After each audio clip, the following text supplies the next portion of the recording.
Bienvenidos a Ruta 2018, el debate. Mucho se ha hablado de que los jóvenes serán determinantes en esta elección porque constituyen el 30% del padrón electoral, pero al mismo tiempo son los más desencantados con la política y si bien están muy activos en redes sociales, no salen a votar según diversas estadísticas. Así que la pregunta es si esta vez los millennials podrán romper con el estigma de que tuitean mucho, pero no salen a votar. Y precisamente para responder a ello estarán con nosotros tres analistas que nos hablarán del tema. Acompáñanos.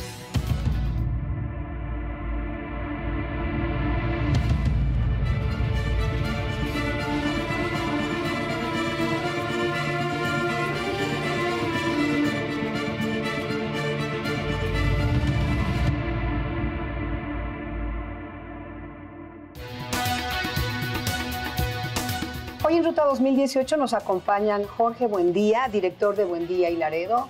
¿Cómo estás? Está también Arturo Sánchez Gutiérrez, decano de la Escuela de Gobierno del TEC de Monterrey. Arturo, muchas gracias. Al contrario, muchas gracias. Y también muchas gracias a Roberto Duque, rockero, experto en temas electorales y académico de la UNAM. Gracias, Estela. Pues bueno, vamos a ir rápidamente. En el 2012 había mucha expectativa de, por ejemplo, la participación de los jóvenes. Había un contexto, digamos, que tenía que ver con que Yo Soy 132, los jóvenes habían, digamos, formado una organización interesante, habían transcurrido 2 años de la primavera árabe y había una gran expectativa de que participaran, pero a la hora de la hora no votaron. ¿Se va a repetir este escenario, Jorge?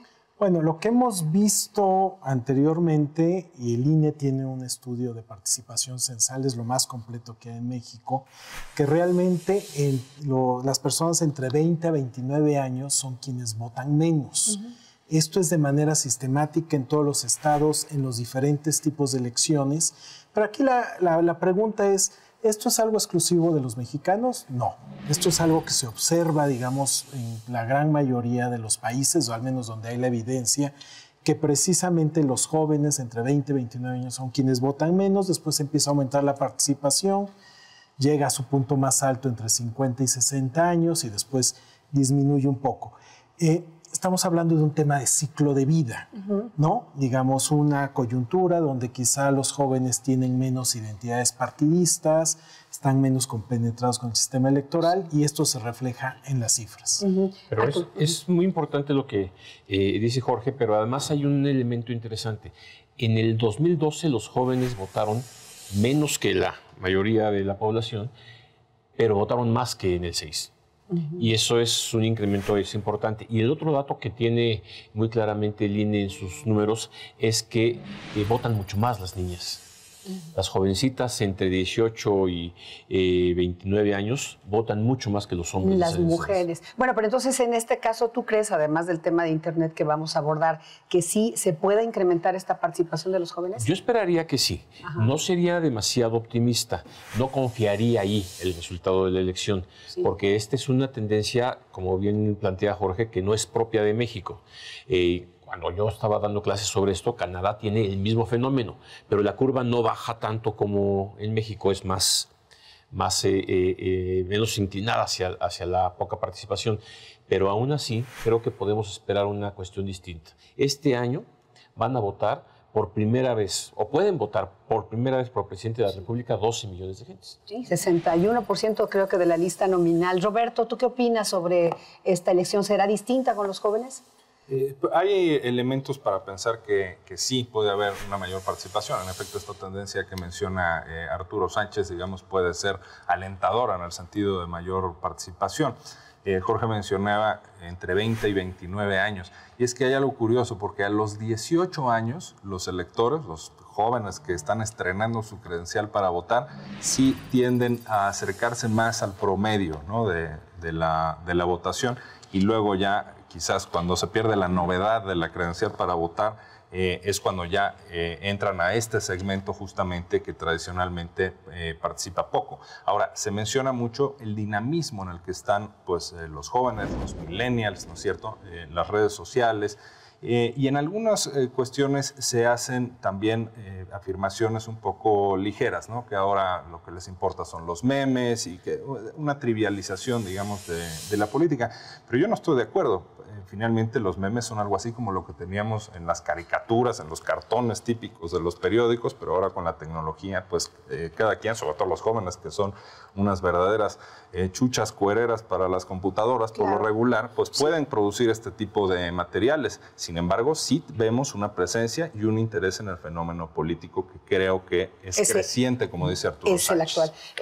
¿Se ha hecho alguna encuesta, Jorge, donde les pregunten si van a votar? Porque casi siempre les preguntan por quién vas a votar, dando por hecho que lo van a hacer. Sí, no, es una pregunta recurrente, pero en México, digamos, pues siempre son más los casos de los falsos positivos, los que te dicen que sí van a ir a votar, pero que en realidad no lo hacen, ¿no? Entonces tendríamos unas tasas de participación casi universales. Pero el problema en México, a diferencia de otros países, bueno, Estados Unidos, Francia, es que en México no están validados los estudios de participación electoral. Esa es una gran deuda que tiene el INE y ahora sí que con la academia, porque realmente lo que se hace en otros países es, yo te hago una encuesta preelectoral y después puedo verificar si fuiste o no fuiste a votar. ¿Cuál es la gran ventaja de eso? Que yo puedo saber cuáles son los determinantes del voto. Entonces aquí más o menos lo que hacemos es, pues tratamos de intuir cuáles son las variables relevantes por lo que pasa en otros países, por el sentido común, pero no tenemos un estudio de esa naturaleza donde tengamos validado y que podamos decir efectivamente estas son las variables que inciden en la participación electoral, ergo si yo trabajo en ellas, pues pueden mejorar mis tasas de participación. Exactamente.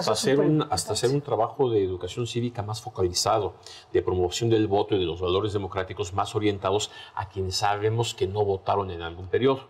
Lo que dice Jorge otra vez resulta muy importante porque el INE te puede decir cuántos hombres, de qué edad, en qué regiones y en qué estatus socioeconómico votaron. Pero si no lo puedes contrastar con lo que te habían dicho antes, entonces no sabes si se animaron más de los que tú creías o se desanimaron en el proceso.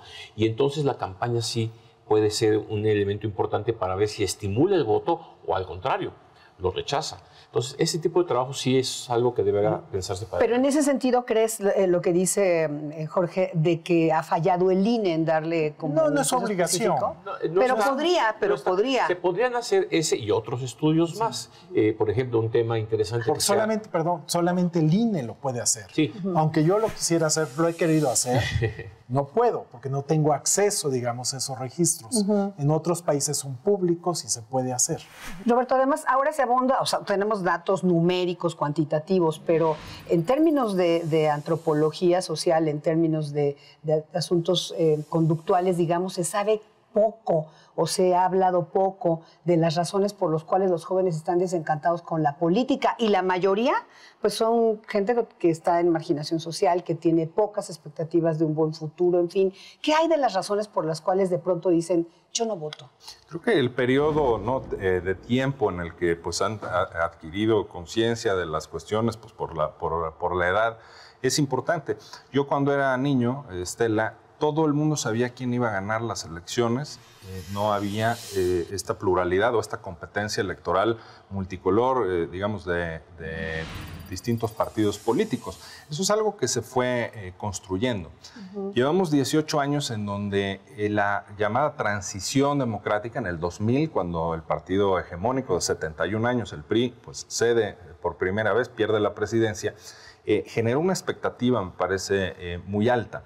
Y bueno, pues van 18 años en los que esa expectativa no se ha cumplido, pero hay que ver también lo que había antes de que tuviéramos esta posibilidad de que con votos ganaran las elecciones pues, partidos de distintos signos, y que haya alternancias posibles y que han ocurrido en el nivel nacional y en el nivel local. Esto es importantísimo porque nos costó un trabajal como país lograr una democracia, sí, joven, sí, imperfecta, pero democracia. O sea, esto de que los votos cuentan y se cuentan suena a frase trillada, pero lo trillado no le quita lo cierto, es real y están los ciudadanos ahí contando los votos. Entonces, esta cuestión, digamos, para decirlo en pocas palabras, de poca valoración de la democracia como forma de organización política creo que es algo en lo que en efecto tenemos que machacar y el INE tiene que poner especial énfasis ahí. A ver, ahí Roberto, hay un tema muy importante. Los que van a votar por primera vez hoy, que tienen 18 años, nacieron con el PAN gobernando, prácticamente. O sea, no conocieron el carro completo, no conocieron el PRI de antes, ni los no términos, conocieron ni siquiera los términos. Son de Guanajuato, sí lo etcétera. conocieron, Bueno, pero Guanajuato sí. azul, pero era un carro azul.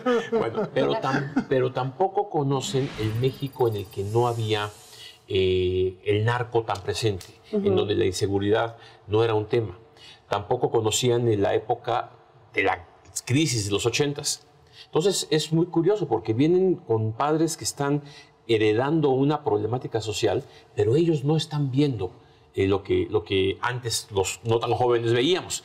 Y en ese sentido, pues tenemos una cuestión sociológicamente muy distinta del tipo de voto que se va a presentar ahora y del rechazo al sistema. Sí, Jorge. Y además, digamos, creo que hacia donde apunta Arturo, creo que es muy relevante para entender las diferencias entre distintos grupos de edad.